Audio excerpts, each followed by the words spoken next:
Efesios 3, vamos a concluir el capítulo 3. El verso 14 es donde vamos a tomar donde nos quedamos, y dice así: por esta causa doblo mis rodillas ante el Padre de nuestro Señor Jesucristo, de quien toma nombre toda familia en los cielos y en la tierra, para que os dé conforme a las riquezas de su gloria el ser fortalecidos con poder en el hombre interior por su Espíritu, para que habite Cristo por la fe en vuestros corazones, a fin de que arraigados y cimentados en amor, seáis plenamente capaces de comprender con todos los santos cuál sea la anchura, la longitud, la profundidad y la altura, y de conocer el amor de Cristo que excede todo conocimiento, para que seáis llenos de toda plenitud de Dios. Y a aquel que es poderoso para hacer todas las cosas mucho más abundantemente de lo que pedimos o entendemos, según el poder que actúa en nosotros. A Él sea la gloria en la iglesia de Cristo Jesús por todas las edades, por los siglos de los siglos. Amén. Cuando comenzamos a estudiar este libro hace un par de semanas, decíamos de que el libro de Efesios, o la carta a los Efesios, era una carta que estaba dividida podríamos decir, como que en dos divisiones quizás muy naturales y muy evidentes, o quizás tres, pero decíamos que la primera mitad, los primeros 3 capítulos, Pablo presentaba toda esta verdad doctrinal y teológica de las riquezas y de la posición que tenemos como cristianos, de dónde estamos ahora parados delante de Dios gracias a lo que Jesús hizo en la cruz. Entonces él ha tomado 3 capítulos y hoy vamos a terminar el 3 para eso, para establecer un fundamento de nuestra fe y de nuestra confianza al estar delante de este Dios, ¿no? Estamos justificados, hemos sido aceptados, amados y bendecidos con todas las bendiciones que tenemos en Cristo Jesús, que vimos en el capítulo 1. Para luego, en el capítulo 4, que es el próximo domingo, que espero que también vengas, ya entramos a la parte práctica. Y ves que ese es como que siempre como Pablo escribía sus cartas. Él daba las razones y explicaba los argumentos por los cuales tú y yo y cada creyente que leía las cartas de él podía vivir una vida diferente. Ves en Romanos, ves en casi todas sus cartas que él la primera parte lo dedica a que entendamos las verdades espirituales, para en base a ese entendimiento, ahora sí después poder practicar y caminar y vivir la vida cristiana. Ahora, en el capítulo 3, el verso 14, Pablo comienza su segunda oración. Ya vimos que en el capítulo 1 él tenía una oración y esta es la segunda oración, y el mensaje de esta mañana se llama Solo le pido a Dios. Ahora, si tienes cierta edad a lo mejor y tienes cierta noción musical, eso como que, ¿dónde lo he escuchado eso antes? Y es el nombre de una canción de un cantautor argentino que se llama León Gieco, que se llama Solo le pido a Dios, que popularizó también Mercedes Sosa y muy, muy famosa en Sudamérica. Y él la escribió en una época muy oscura en Argentina, donde estaba el gobierno militar y había una posible guerra entre Argentina y Chile, ¿no? Entonces, él escribe esa canción bastante popular y es como un anhelo, ¿no? Ahora, cuando nosotros le pedimos algo a Dios, o si Dios te dijese, ¿sabes qué? Tienes 3 chances de pedirme algo, ¿qué sería lo que pedirías? Está interesante, ¿no? Entonces, porque muchas veces, decimos, a ver, si Dios me diera 5 minutos para que me escuchara, como si no nos escuchara, ¿no? Pero si me diera solo 5 minutos de su agenda ocupada, ¿qué sería lo que le diría? Y Pablo aquí habla de 3 cosas, de 3 peticiones que él le va a hacer a Dios en favor de los cristianos en Éfeso. Y es un buen ejemplo de lo que podemos pedir para nosotros y también para otros. Porque muchas veces nuestra vida de oración es bastante light, porque a veces no sabemos qué pedir, cómo orar. Entonces, como no sabemos qué pedir y cómo orar, pues nuestra vida de oración es limitada, es débil, es escasa. Pero cuando ves a las oraciones de Pablo, los ejemplos que tenemos registrados de sus oraciones, nos dan una buena guía de cómo poder orar por nosotros y sobre todo también por otros. Y eso es lo que Pablo hace acá. Él comienza diciendo, ahí fíjate el verso 14, por esta causa doblo mis rodillas ante el Padre de nuestro Señor Jesucristo. El domingo pasado hablamos de que Pablo revelaba este misterio, ¿se acuerdan? Este secreto que había estado oculto, que había sido revelado al mundo, que era la iglesia. Que ese era el propósito de Dios, que en la iglesia Dios iba a reunir en una sola persona, en Cristo, a dos grupos que eran totalmente antagónicos, como los judíos y los gentiles. O sea, gentiles nos referimos a gente como tú y yo, que no somos judíos, y que los iba a juntar en un solo lugar que se llamaba la iglesia, reunidos alrededor de Jesucristo.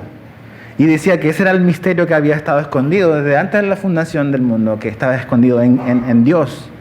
Entonces, y él terminaba diciendo, fíjate lo que él terminaba diciendo, ¿se acuerdan? Que nosotros teníamos acceso con confianza, que gracias a lo que Jesús hizo en la cruz, nosotros podíamos acceder con toda confianza, y decíamos que con toda confianza significa que tenemos la libertad de poder expresarnos y decir absolutamente todo lo que queremos delante de Dios, que tenemos esa libertad de decir absolutamente todo. Entonces, cuando Pablo dice, por esta causa doblo mis rodillas, tiene que ver con lo que él ha dicho en el capítulo 3, verso 1 al 13, que él dobla sus rodillas, él va a orar al Padre porque él entra con toda confianza y con toda seguridad.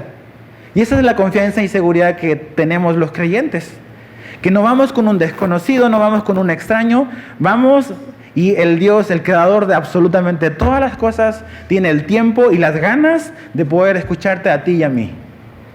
Podemos saber de que vamos a ser escuchados por Él. Tenemos seguridad y acceso con confianza, decía el verso 2. Ahora la pregunta es, ¿cómo debemos orar? Porque a veces se hace un énfasis en cuál es la postura correcta para orar. Aquí Pablo dice que él dobla sus rodillas. Él, en este momento, él probablemente exactamente dobló sus rodillas o está orando de rodillas. Ahora, ¿es el orar de rodillas la única manera o la manera más espiritual de orar? Pues la Biblia no enfatiza en una posición física al momento de orar. Nadie podemos decirle al otro, ¿sabes qué? Si tú oras sentado, eso no es orar espiritualmente. O si no oras de rodilla, Dios no va a escuchar tus oraciones. La Biblia ves un montón de ejemplos diferentes de posturas físicas de cómo la gente oraba. Vemos que en los evangelios, en Lucas, ¿se acuerdan cuando estudiamos Lucas? Veamos que Jesús oró de rodillas. Ves otros ejemplos en la Biblia de David oró sentado. Ves en el libro de Crónicas que todo Judá se paró delante de Dios y oró a Dios. Entonces, no podemos hacer un énfasis en que esta es la única manera en que se ora. Pero sí creemos que la Biblia nos habla de que más que una postura física al momento de orar, debe haber una postura del corazón. Eso es lo importante, la postura de nuestro corazón. La postura del corazón es más importante que la postura física. Ahora, la postura del corazón muchas veces va a afectar nuestra posición física. Hay momentos donde realmente la situación es tan intensa que vas a postrarte y vas a arrodillarte y vas a orar. Pero no significa que solamente así Dios nos va a escuchar. Mira, acompáñame al Salmo 51. Salmo 51, fíjate lo que dice el Salmo 51, verso 17. Salmo 51, verso 17. Dice, los sacrificios de Dios son el espíritu quebrantado. Dice, al corazón contrito y humillado no despreciarás tú, oh Dios. El corazón contrito, humillado, un corazón flexible le llamé yo. Ya que dice que Él dobla las rodillas, Él flexiona sus rodillas, pero realmente a lo que Dios nunca rechaza es a un corazón flexionado. Un corazón que se arrodilla delante de Dios, un corazón que se postra delante de la presencia de Dios en reverencia a Dios, porque Dios está escuchando. Muchas veces no dimensionamos el privilegio que tenemos de orar. Cuando estamos orando, estamos hablando, estamos comunicándonos. Es como un diálogo, es una conversación. Y le estamos hablando a un Dios, al único Dios que no está renuente a escucharnos. No es que tiene su agenda muy apretada, no es que realmente está muy ocupado con otras personas, que no quiera oírnos o no tenga tiempo para nosotros. Es un Dios que se deleita realmente en que su creación, en que sus hijos se comuniquen con Él. No es por falta de su tiempo, es porque nosotros no le damos el tiempo a eso. Ves la vida de Jesús, ves el ministerio de Jesús, y algo que era una característica del ministerio de Jesús es que Jesús oraba constantemente. Oraba en las noches, oraba en la mañana, oraba en la madrugada, a veces oraba toda la noche. Nunca Él sacrificó su tiempo de comunión con su Padre, que Él la tenía a través de la oración. Y de hecho fue tan así que los discípulos le preguntaron a Jesús en una ocasión que si por favor Él les podía enseñar a orar. Nunca ves que los discípulos le preguntaron a Jesús, enséñanos a hacer un milagro, o enséñanos a predicar más elocuentemente. Pero sí le preguntaron y le pidieron a Jesús, por favor, enséñanos a orar, porque se dieron cuenta de que la oración era algo no negociable en la vida y en el ministerio de Jesús. Pero si vemos nuestra vida, no miremos a los otros, miremos nuestra propia vida. ¿Qué lugar le damos a ese momento de compañerismo y de comunión con Dios? De saber que tenemos comunicación abierta y directa, que no tenemos que pedir cita, que no tenemos que llamar a una secretaria. Tenemos acceso directo a Dios, a un trono de gracia, y un Dios que cuando tú inclinas y doblas tu corazón, Él inclina su oído para escucharte. Imagínate el privilegio que tenemos de que Dios nos oye por Jesús como un mediador. Entonces Pablo dice, yo doblo mi rodilla ante el Padre. Cuando oramos al Padre, oramos en el nombre del Hijo, en el nombre de Jesús. Esa es la palabra clave, que Jesús es el mediador y que el Padre nos escucha porque nosotros vamos en el nombre de Jesús. En el nombre de Jesús. Ahora, fíjate, dice algo interesante, dice el verso 15, dice, de quien toma nombre toda familia en los cielos y en la tierra. Del Padre, toda familia en los cielos y en la tierra dice que toma nombre. Mira, absolutamente todo es creación de Dios. Todos somos creación de Dios, pero solo somos familia de Dios los que hemos creído en Jesús. Eso es lo que dice Juan en el capítulo 1, que a los que creyeron, a los que aceptaron realmente a Jesús, son los que se les dio el derecho o la potestad de ser llamados hijos de Dios. La gente dice, no, todos somos hijos de Dios. No, todos somos creación de Dios, pero solo son hijos los que han aceptado y han creído en Jesucristo. Y dice, y habla que de esta familia está en los cielos y está en la tierra. Los que murieron en la fe es nuestra familia que simplemente fue trasladada a una nueva morada, donde vamos nosotros. Seguimos siendo familias, unos allá, otros acá. Pero de Él, somos la familia de Dios. Y eso es lo que Pablo decía en los primeros versos del capítulo 3. De que somos la familia de Dios por Jesús. La iglesia es la familia de Dios. Tú y yo somos familia. Ahora, ¿qué es lo que Pablo va a pedir? Aquí está lo importante. Fíjate el verso 16. Para que os dé conforme a las riquezas de su gloria. Y la primera petición, lo primero que Pablo pide acá, dice, el ser fortalecidos. Lo número uno, lo primero que Pablo pide a Dios para con los creyentes en Éfeso, es que ellos puedan ser fortalecidos. Ahora, no te olvides que los efesios no son los que están en la cárcel. ¿Quién es el que está en la cárcel? Pablo. El encarcelado está orando para que los que están libres sean fortalecidos. Es una paradoja, como que dices, ¿cómo? No entiendo. ¿Te das cuenta de lo que Jesús hace? Lo que Jesús hace en el corazón de una persona. En el corazón de una persona que lo ha puesto a Él como número uno, como lo más importante. Él tiene la capacidad de poder Él interceder por otros. Y ¿sabes qué? Cuando tú y yo estamos pasando por dificultades y por momentos difíciles, lo peor que podemos hacer es enfocarnos en nosotros. Esa es nuestra tendencia. Voltear a mirar para lo que nos está sucediendo, nuestra realidad.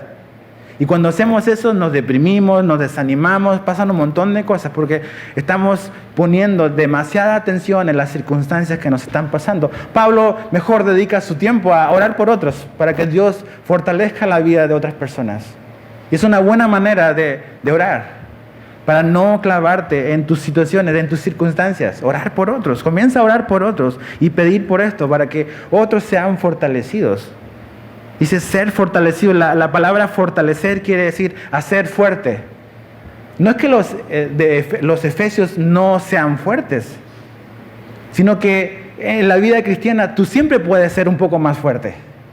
Nunca llegamos a un momento donde digo, ya llegué, ya lo logré, ya estoy aquí, ya estoy seguro, ya no necesito de Jesús, ya no necesito de la Biblia, ya no necesito de congregarme. Siempre vamos a necesitar eso, todas esas cosas. Siempre podemos ser más fortalecidos, hacer más fuerte. Y sabes que Él dice, yo le pido a Dios que Él los fortalezca. Esto es algo que Dios hace. Es una obra de Dios en tu vida y en mi vida. Dios nos quiere y nos puede hacer fuertes, más fuertes, y nos puede fortalecer. ¿En dónde? ¿Dónde? Dice, fíjate, el ser fortalecidos con poder en el hombre interior. ¿Te das cuenta? El hombre interior. Vivimos en un mundo donde el énfasis es el hombre exterior. Vivimos en una ciudad donde hay un énfasis desmedido en la apariencia de la gente. O sea, una de las cosas que me llamó mucho la atención cuando vine a vivirme acá es que hay un montón de gimnasios y hay un montón de estéticas. Creo que más que Oxxos, la verdad. ¿De qué te habla eso? Te habla de que para nosotros en Cancún la imagen es importante. Y no estoy diciendo que eso es del diablo, nada de eso. Pero te habla de una prioridad que tenemos. O sea, qué bueno que vayas al gimnasio, es necesario, es bueno. Pero a veces pensamos que la vida o lo más importante es cómo nos vemos. Y no lo es. No lo es. Aquí Pablo dice, yo oro para algo interno que yo pido a Dios que ocurra en sus vidas. Que Dios pueda hacer un trabajo en nuestro corazón, en nuestro hombre interior. ¿Te acuerdas que en el capítulo 2 Pablo decía que nuestra vida sin Cristo era muerte espiritual? Él decía, antes ustedes estaban muertos. Y esa era nuestra condición, muertos. No había vida, espiritualmente estábamos muertos. No hay comunión con Dios. Pero dice que Él nos dio vida. Con ese amor con que nos amó, Él nos dio vida. Y adentro algo comenzó, algo despertó, algo nació, y la Biblia lo habla como, lo pone como este hombre interior, esta vida que hay dentro, que realmente es nuestra identidad. Él nos dio vida. Pero la Biblia habla de que, a partir de ese momento algo debe de ocurrir en nuestro hombre interior. No es como que nos quedamos así sin ser nada o sin hacer nada, o como que ya conocí de Jesús y ahí me quedo estancado o parado. La Biblia nos habla de que debe de ocurrir una transformación en ese hombre interior. Mira, acompáñame a 2 de Corintios capítulo 3. 2 de Corintios capítulo 3.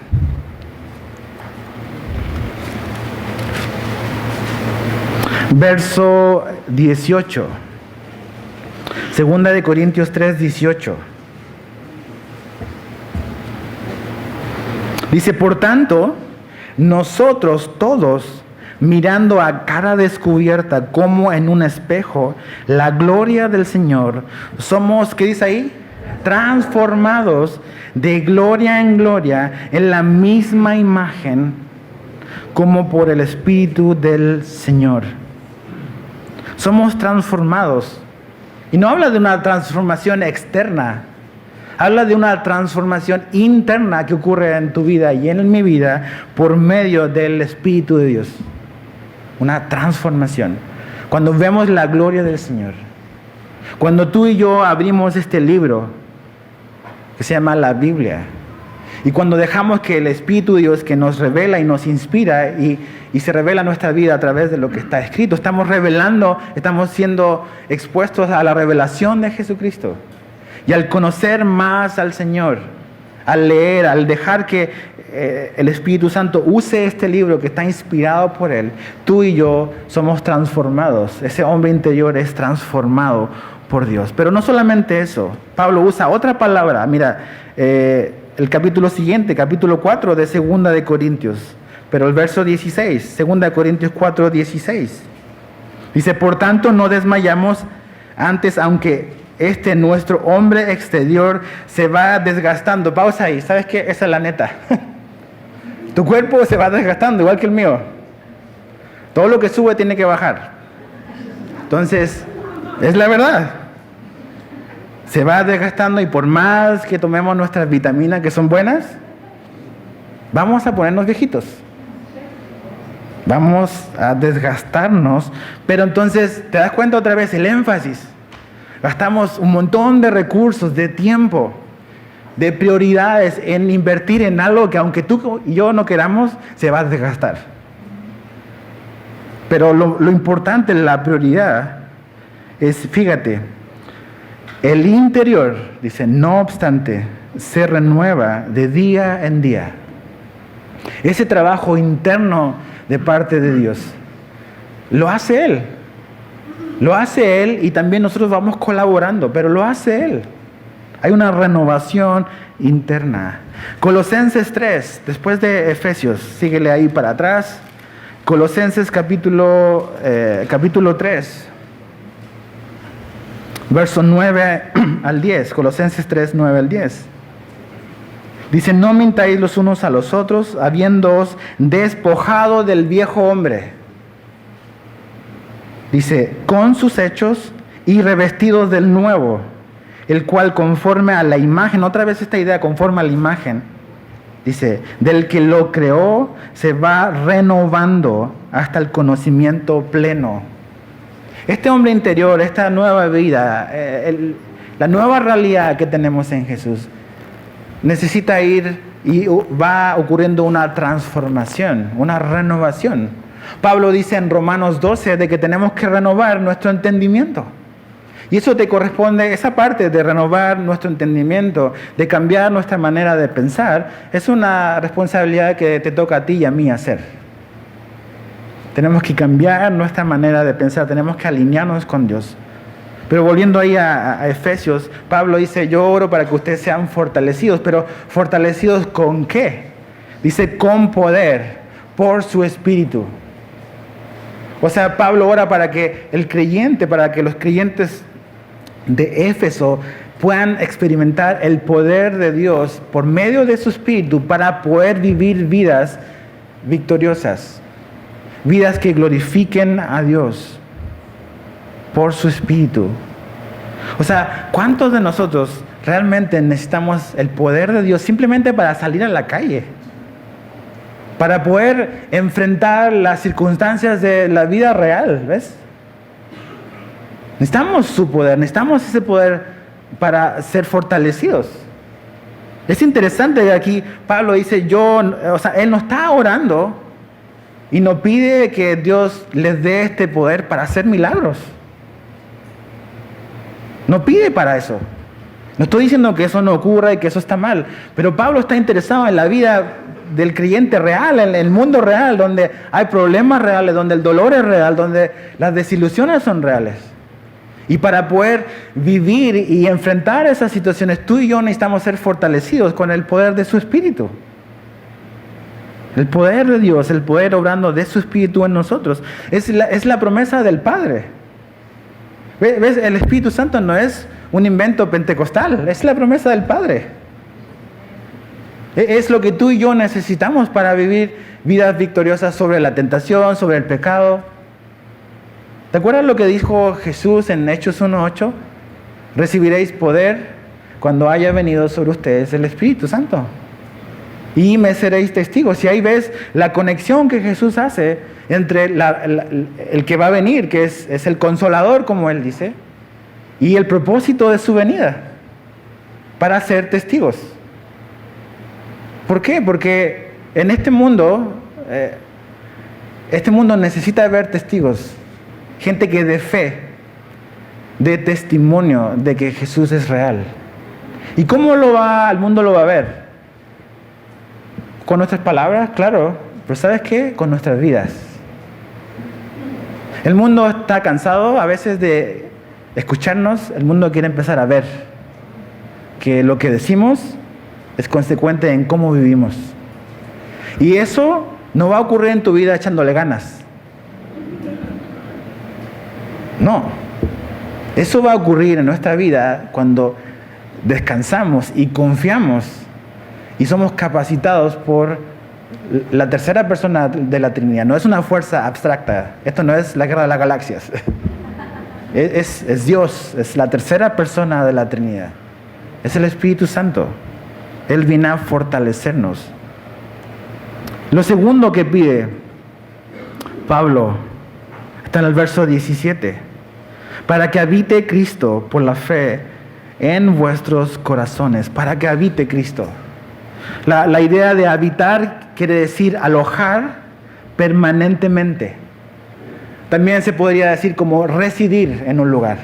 O sea, Jesús quiere residir en tu corazón, en tu vida. Es como, podríamos decir, Jesús quiere sentirse en casa en tu vida, en tu corazón. Que se sienta bienvenido. ¿Qué es lo que decimos siempre cuando alguien va a tu casa? No, siéntete como en casa. La verdad, ¿cuántas veces realmente queremos decir lo que estamos diciendo? O sea, realmente le das la confianza para que te saque todo y te mueva el sillón, te cambie la tele. La verdad es un protocolo. Somos polite, pero no estamos diciendo la verdad. Y a veces eso se lo decimos a Jesús. No, siéntete como en casa. Pero mueve algo acá y los que somos freak de... Lo moviste 1 centímetro. No me gusta.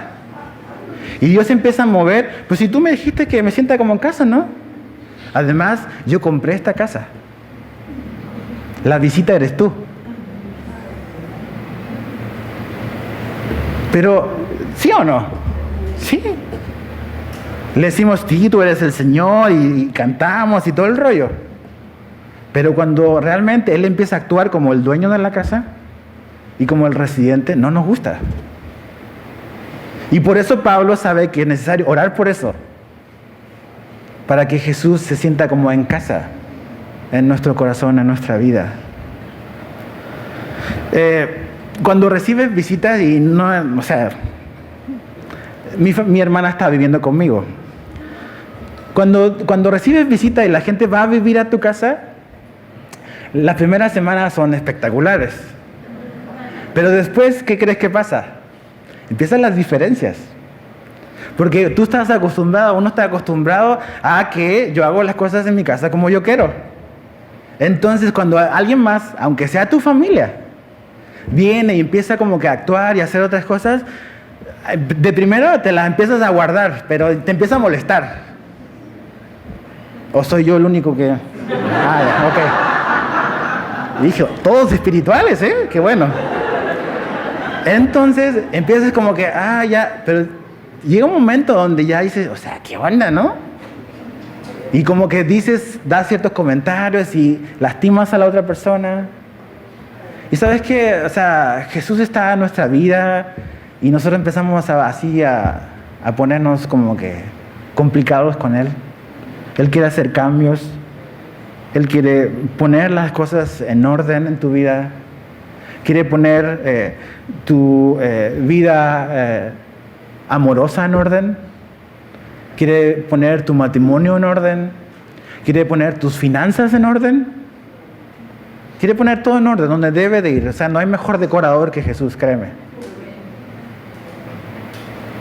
Todo lo que hace, lo hace hermoso. Pero para que algo se vea hermoso, se necesita talacha y se necesita trabajar.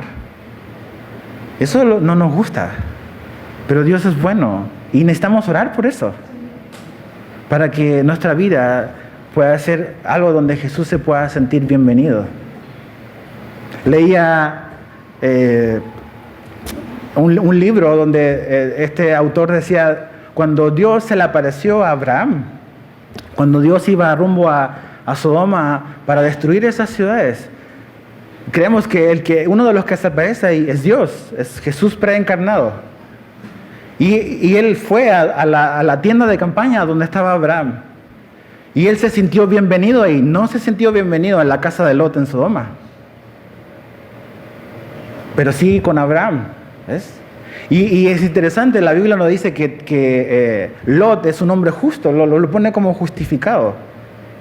Pero había algo que Dios se sintió más cómodo yendo a la carpa de Abraham que a la casa de Lot.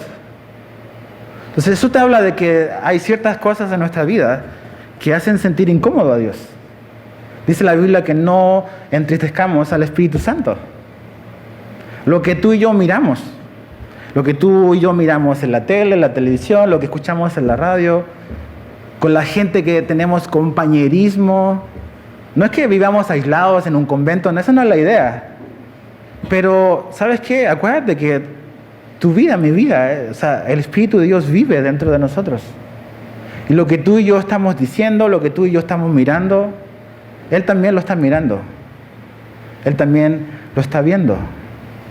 Entonces, mi pregunta para ti es, ¿se siente Jesús cómodo en tu vida? ¿Se siente Jesús cómodo con los invitados que estás trayendo a tu vida?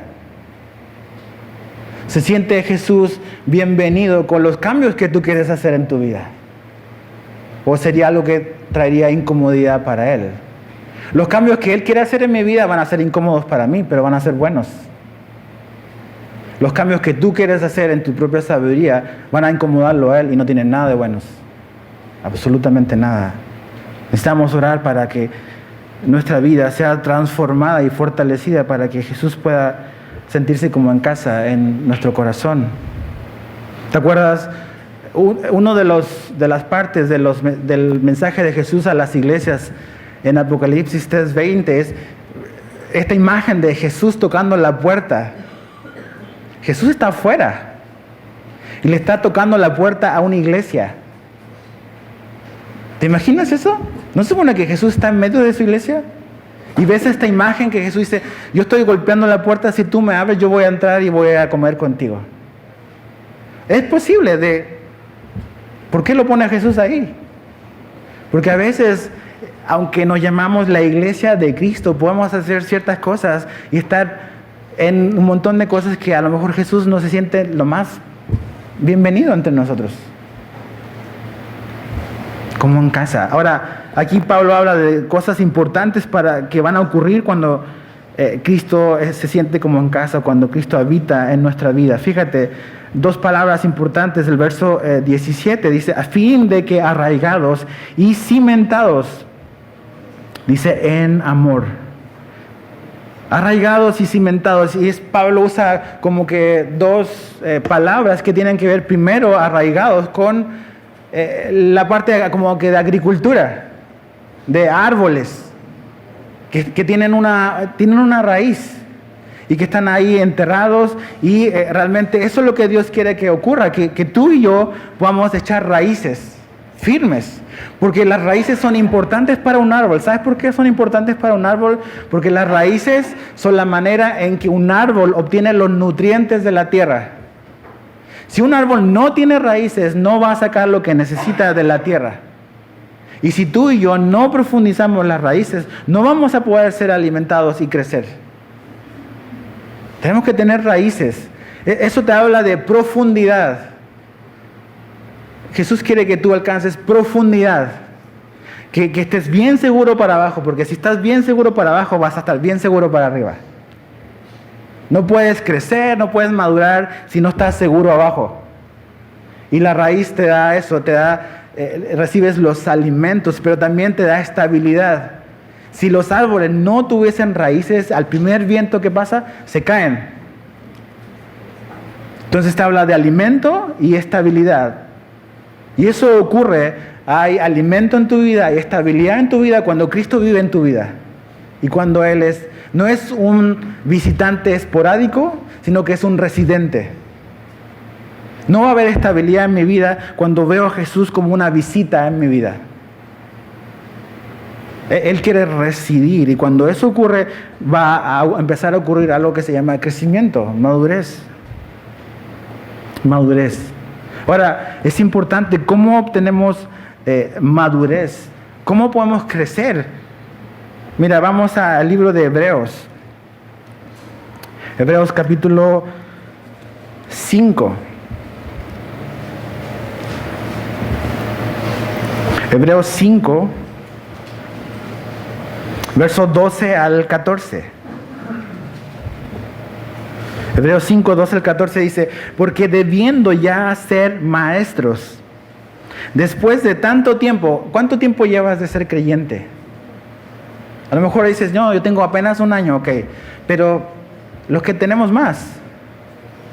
A lo mejor dices, yo conocí a Cristo cuando era niño y voy a la iglesia desde que era chico. Ok, esto va para nosotros. Dice, ya debiendo ser maestros, después de tanto tiempo, tenéis necesidad de que se os vuelva a enseñar cuáles son los primeros rudimentos de la palabra de Dios. Dice, y habéis llegado a ser tales que tenéis necesidad de leche y no de alimento sólido. Y todo aquel que participa de la leche es inexperto en la palabra de justicia porque es niño. Pero el alimento sólido es para los que han alcanzado madurez. Ok, madurez es importante. Tú y yo necesitamos madurar. El hombre interior necesita crecer, necesita ver madurez. No podemos seguir siendo niños toda la vida. Si yo viese a mi hijo Matías en 5 años más y tiene el mismo tamaño y habla de las mismas cosas que habla hoy, yo estaría seriamente preocupado. Porque algo pasó que se estancó. Y a veces es triste que ves eso en nuestra vida cristiana. Gente que lleva años conociendo a Jesús, pero está estancado. No podemos sumar 1 más 1. Ya, o sea, después es multiplicación. Debe de haber una profundidad, debe de haber una madurez. Entonces, dice, para los que han alcanzado madurez, ok. ¿Cómo alcanzamos madurez? Esa es la pregunta. Fíjate, para los que por el uso tienen los sentidos ejercitados en el discernimiento del bien y del mal. ¿Sabes cómo tú y yo vamos a alcanzar madurez?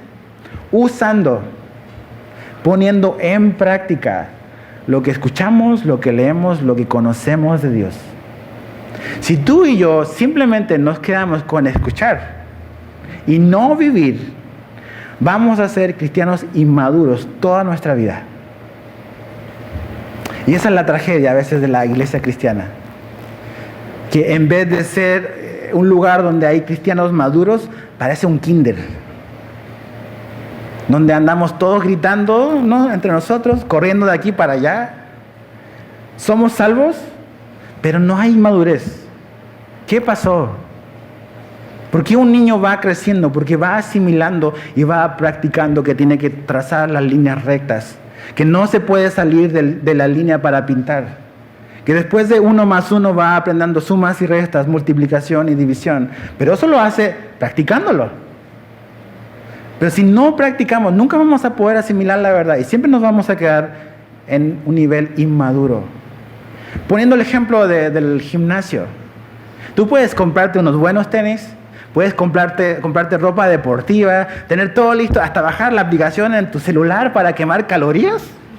Y vas al gimnasio y dices, ¡wow! ¡Qué máquinas más padres! Me voy.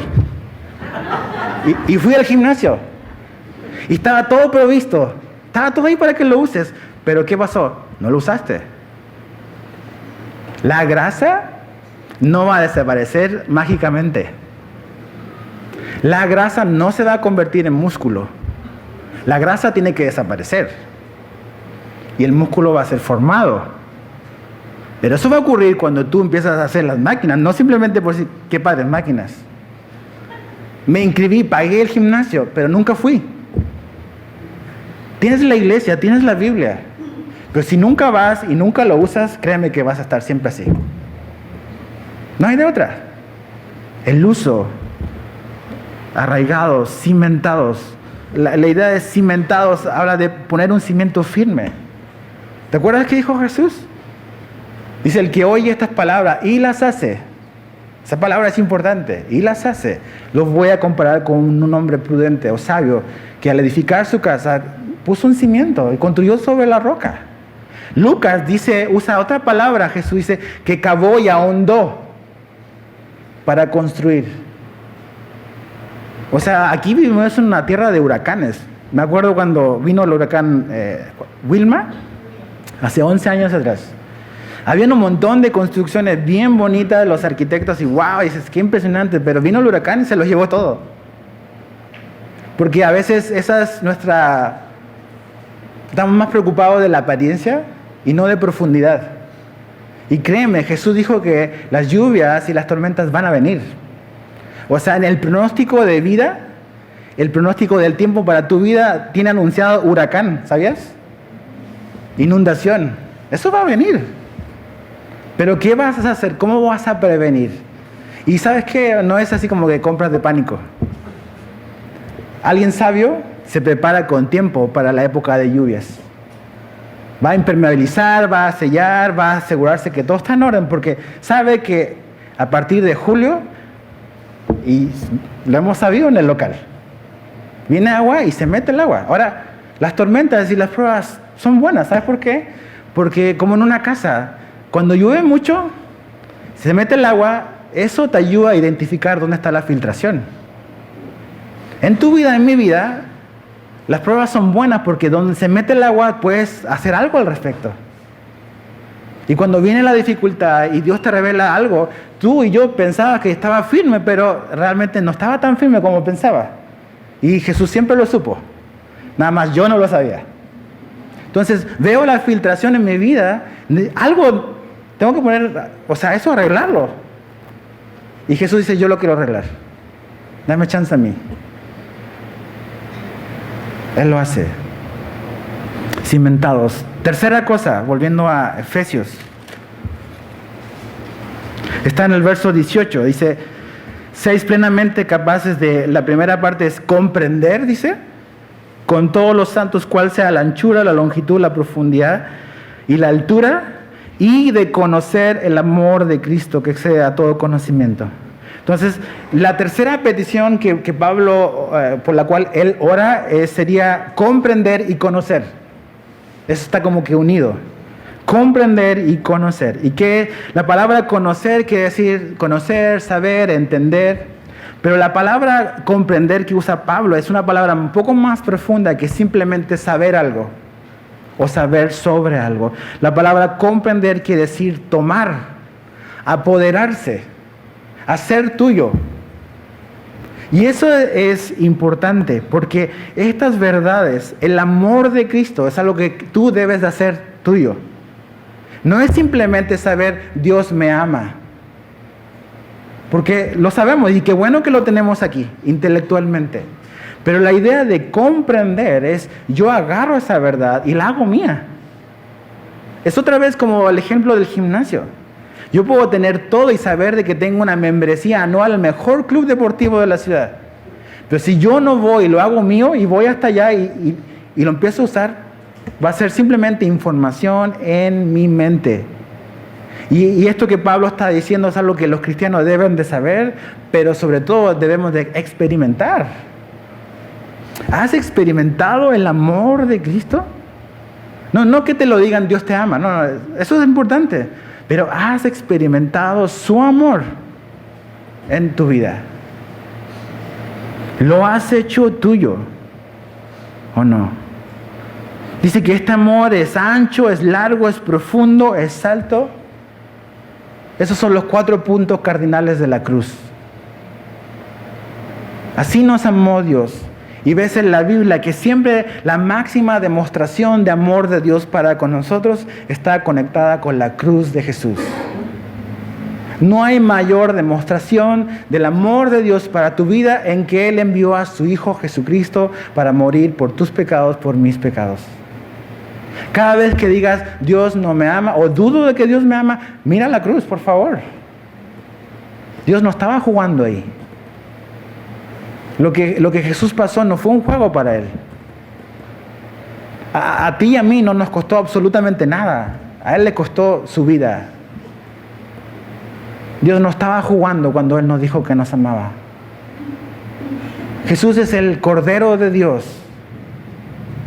Y ves toda esta imagen y todas estas ilustraciones del Antiguo Testamento de cómo este Cordero era sacrificado y representaba los pecados, ¿ves? Cada pecado necesitaba un sacrificio. Eso me habla y creo que cuando Cristo murió en la cruz, no está muriendo así generalmente. Jesús está muriendo por cada pecado específico tuyo y mío. Jesús está muriendo por nuestras murmuraciones, por nuestros chismes. Jesús fue a la cruz. Jesús fue a la cruz por la pornografía que vemos. Jesús fue a la cruz por cuando nos emborrachamos. Jesús fue a la cruz cuando le hablamos feo y golpeábamos a nuestras esposas, o viceversa. Los pecados son muy reales. Jesús fue muy real, su muerte fue muy real, créeme. Su amor. ¿Sabes que Jesús te ama? Fueron nuestros pecados los que lo pusieron ahí. Experimentar su amor. El amor de Cristo. Mira, Romanos 8:39. Romanos 8:39.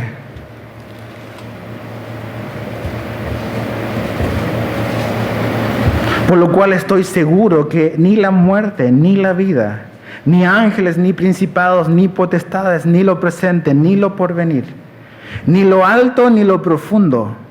Usa esas dos palabras. Ni lo alto, ni lo profundo. O sea, nuestro pecado no era tan profundo como para que el amor de Cristo no llegase hasta ahí. Ni tan grande como para que su amor no alcance a cubrirlo hasta arriba. Ni ninguna otra cosa creada nos podrá separar del amor de Dios.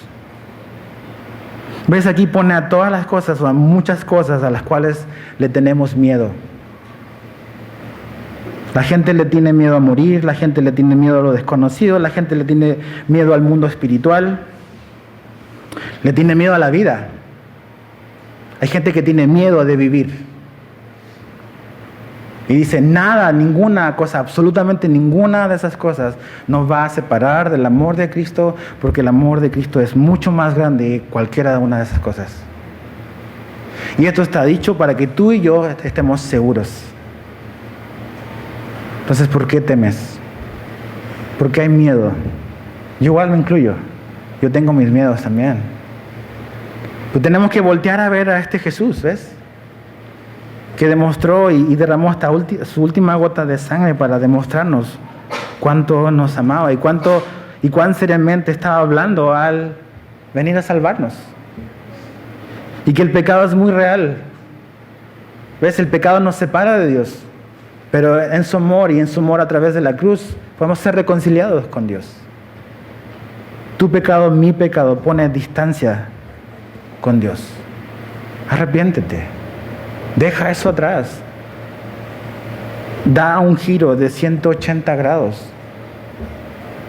El Padre está esperando que vuelvas a casa, que vengas con Él. Comprender y conocer. Ahora fíjate cómo termina Pablo. Verso 20 de Efesios 3. Y a aquel que es poderoso para hacer todas las cosas mucho más abundantemente de lo que pedimos o entendemos, según el poder que actúa en nosotros, a Él sea la gloria en la iglesia de Cristo Jesús, por todas las edades, por los siglos de los siglos. Amén. Pablo termina con esta como doxología, este momento como de adorar a Dios. Y me gusta que él dice, y aquel que es poderoso. ¿Poderoso para qué? Para fortalecerte. Él es poderoso para hacer eso. Él lo va a hacer.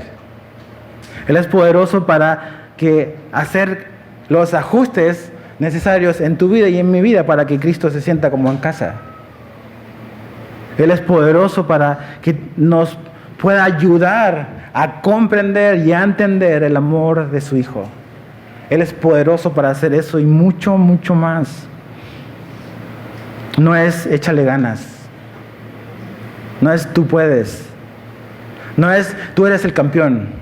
No es eso. Es Cristo puede. Dios puede. Mucho más allá de lo que pedimos o entendemos. Él puede. ¿Según qué? Según el poder, dice, que actúa en nosotros. ¿Sabes cómo Él puede? Él puede y quiere, porque el Espíritu Santo vive en tu vida. Por eso, No es por seguir un plan, no es por seguir una estrategia humana, no es por seguir una filosofía humana, es creer y saber que es Dios obrando directamente en tu vida y en tu corazón. No es porque Dios no quiere o porque Dios no puede, pero mi pregunta es para ti, ¿tú quieres o no? ¿O quieres seguir viviendo igual? ¿Quieres seguir viviendo a espaldas de Dios? ¿Quieres seguir viviendo vidas donde tú estás en control de tus decisiones? ¿Quieres seguir viviendo quizás en una apariencia donde le dices a Jesús bienvenido, pero realmente no es bienvenido en tu casa, en tu vida? ¿O estás dispuesto a entregarle las llaves de la casa? ¿O es esa visita que cuando llegas simplemente le haces pasar a la puerta o simplemente al sillón, pero no le das chance que pase a la cocina, al cuarto de arriba? Menos a la bodega donde está todo desordenado. Cuando Jesús viene a nuestra vida, Él quiere tener acceso a todo. A todo, absolutamente todo. Dice, a Él sea la gloria en la iglesia, que eso nunca se nos olvide. La iglesia está para glorificar a Jesús, no a ningún hombre. Y a veces decimos, sí, yo glorifico a Dios, pero ¿sabes qué? ¿Cómo hacemos las cosas? A veces decimos, no, estoy haciendo esto para glorificar, pero realmente el que está siendo glorificado soy yo. Quiero promoverme, quiero que me vean, quiero, no sé, un montón de cosas. Hasta anoche estaba pensando en este versículo que Pablo dice en Corintios, de que algunos predican por rivalidad. Dice, y que eso le había dolido a Pablo. Por rivalidad, por pleito, por envidias, predicaban el Evangelio de Jesús. ¿Cuáles son las motivaciones? ¿Queremos que realmente toda la gloria sea en la iglesia para Cristo Jesús? En esta iglesia queremos que eso sea una realidad. Que Jesús sea glorificado en absolutamente todo. Para nosotros el tiempo de adoración es importante y no queremos que nadie, absolutamente nadie, sea una distracción. A veces la gente no entiende cuando a veces a lo mejor alguien se puede acercar a decirte algo. ¿Sabes por qué? Porque queremos que en todo lo que hacemos Jesús siempre sea el enfoque, el centro. Ni tú ni yo, sino que Cristo. Y vamos a cuidar eso. Porque creemos que la iglesia está para eso, para que la gloria se la lleve Cristo, no el hombre. No un impulso tuyo ni mío, sino Jesús. Por todas las edades, por todos los siglos. Entonces, creo que nos llevamos tarea para la casa. Creo que necesitamos realmente entender que estas palabras han sido inspiradas por el Espíritu Santo. Y por lo tanto significa que estas son prioridades de Dios para tu vida. Nosotros hacemos énfasis en las cosas de afuera, en lo temporal. Hacemos énfasis en que en lo urgente y no en lo importante. Oramos para que pensamos que lo más importante son las cosas de ahora, lo temporal. Un mejor trabajo, un mejor sueldo, una mejor casa, un mejor carro. Si Dios te lo da, pues qué bueno, Padre. Pero eso no es lo más importante para Dios, créemelo.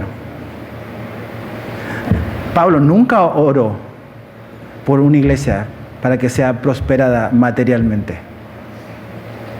Pablo oró para que los cristianos fuesen prosperados espiritualmente y para que estas verdades estén arraigadas en nuestro corazón. ¿Por qué vas a orar tú? Señor, te damos gracias por tu palabra. Te damos gracias porque tú eres bueno y porque tus misericordias son nuevas cada mañana y porque aquí nos muestras qué es lo importante para ti y también para ver como un indicador, un diagnóstico de cómo ora una persona espiritual. Alguien que ha entendido cuál es el propósito de la vida, cuál es el propósito de conocerte, cuáles son los efectos y las consecuencias de conocerte, Dios, y cómo eso nos afecta en el diario vivir. Entonces, Señor, te pedimos por estas cosas, que tú nos afirmes, por favor. Que ese trabajo invisible, que nadie puede ver porque es interno al nivel del corazón, tú lo hagas por medio de tu Espíritu en nosotros. No queremos ser inmaduros, no queremos estar o ser llevados de aquí para allá, por viento de doctrina, como decía Pablo, sino que estemos arraigados en ti y ser como ese árbol plantado junto a corrientes de aguas, que da fruto en su tiempo. Ayúdanos a comprender eso. Ayúdanos a comprender las dimensiones de tu amor que van más allá de nuestro entendimiento. Entonces, Jesús, tú que eres nuestro mediador, Padre, que tú nos escuchas, y Espíritu Santo, tú que haces eso en nosotros. Aquí estamos nosotros, somos tu gente. Y te pedimos que tú hagas ese trabajo en nosotros. Que atraigas nuestra atención y nuestros ojos hacia lo que realmente vale la pena. Y te pido también por los que no te conocen. Aquí deben haber varios también. Te pido que tú te reveles a sus vidas de una manera muy real. Hazlos experimentar tu amor. Convéncelos, Señor, de pecado. De que tú esperas y buscas arrepentimiento en nosotros. De girar 180 grados, dejar la vida que estamos siguiendo. Dejar los anhelos, la vida que pensamos que era importante y relevante y era exitosa, pero al conocerte a ti nos damos cuenta de que no vale la pena. Entonces, Señor, tú salva a los que quieres salvar. Tú toca corazones, Señor, esta tarde ya. Y tú afírmanos a los que ya somos creyentes. Y reordena nuestras prioridades. Ayúdanos, por favor. Te lo pedimos todo en el nombre de Jesús. Amén.